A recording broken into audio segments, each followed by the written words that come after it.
the CP grabbed Comrade Hassan Taiwo Soweto, who had been addressing the crowd and calming the crowd. They began to beat him up.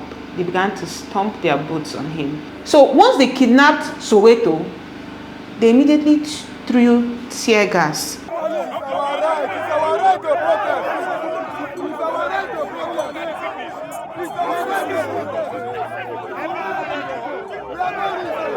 The protest started out beautifully.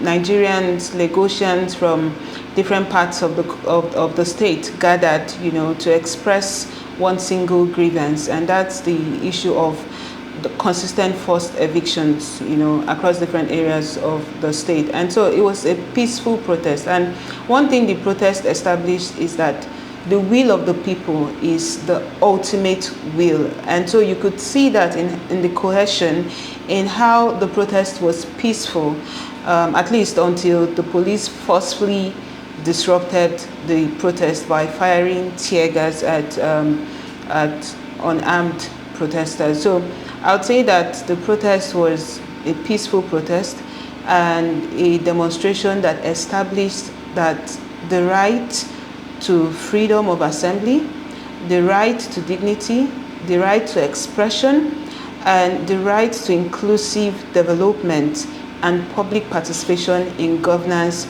remains ultimate, and state authorities must respect that. This is just to note that even before protesters began to gather at Ikeja under bridge, there had already been an attempt by the police to stop that protest. I say this because the day before the protest, some organizers sent a letter notifying the Commissioner of Police, Lagos State, that's the person of Moshood Jimoh, of the fact that communities in Lagos State were going to gather the next day to march to Alausa to express their lawful grievances to their elected representatives on the issue of forced demolitions and forced evictions, I beg your pardon, occurring across the state.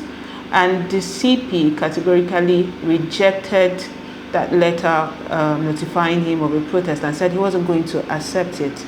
As far as we are concerned, the right to protest still remains guaranteed under the Constitution of the Federal Republic of Nigeria. And so that's aside. On the day of the protest itself, and at some point while we were walking to Alausa, there was the issue of a symbolic coffin that protesters decided to, carry too. And the idea of the symbolic coffin was to honor the lives of those who have been killed. I'm talking about babies. I'm talking about able-bodied young men that could contribute to the economy of this country, and even pregnant women and, day-old twins that died too. So some of these people and some of the people alive are still even suffering psychological trauma and whatever you would call it. And so we were thinking of how best to honor the lives of these people. And we decided that, okay, we are going to conduct a burial ceremony for them that showed that we think that their lives were wasted in vain.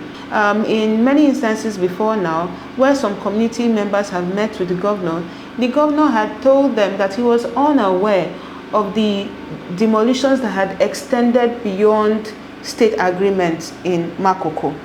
And so he did not know what was happening. The state had initially given its reasons for clearing houses in Makoko as saying that there were houses that were within a 30-meter line to a high-tension power line. And that was not right. That was dangerous. And for safety reasons, they needed to clear those houses. And community members agreed to that. It was reasonable. But after a while, they came back and said that they needed to extend it to a 100-meter mark. Community members also agreed for that to happen. But what has happened so far is that beyond those stated marks, demolition teams, armed thugs, and policemen sanctioned by the state government have extended well beyond the perimeters agreed and demolished entire structures that consist of schools, houses, people's livelihood that have stood for generations in that community, and even basic social amenities that the government could not provide for the members of the community. So they've destroyed schools, and so this was the situation at which the coffin was carried, and it was caught on camera. Protesters peacefully handed over the coffin to the CP and his men, and they also dutifully carried the coffin and told us they were going to relay the message to the governor. And the protest continued peacefully until we got to Alausa. People marching with us were in hundreds, and these were people, very elderly people from different communities, who just wanted to express their grievances. And in fact, many of them really have no homes to go to. They have been sleeping under the open sky, some of them under the boats, canoes, and so they were just there to speak with their elected representatives. And we stayed outside for a while with the police trying to intimidate us, and you are well aware that protesters kept their cool. They kept singing solidarity songs. Finally, when about 4 members from the House of Assembly took their time, their sweet time, and came out to talk to protesters, every attempt to engage the House of Assembly officials in, calmly to say, oh, look, we really need to sit down to talk to you. These people kept criminalizing peaceful protesters, kept saying that they could not allow peaceful protesters into the People's House of Assembly, because that assembly is not their house, it is the people's house. We were not even asking to go into the offices. We just wanted to sit outside at the designated public space. They refused. So at the point where they refused the people entry into the amphitheater, we just saw them discussing with the CP. And a minute after discussing with the CP, they turned their backs and entered back into the House of Assembly and left us to the CP. And in a split second, the CP grabbed Comrade Hassan Taiwo Soweto, who had been addressing the crowd and calming the crowd and telling the crowd that it is the right of the people to speak to their representatives. So the CP's men kidnapped Soweto and immediately began to drag him into that same House of Assembly that they refused the people to enter. And by the time they had him inside the premises of the House of Assembly, they began to beat him up. They began to stomp their boots on him. They stomped their boots on his face, all parts of his body. They broke his glasses.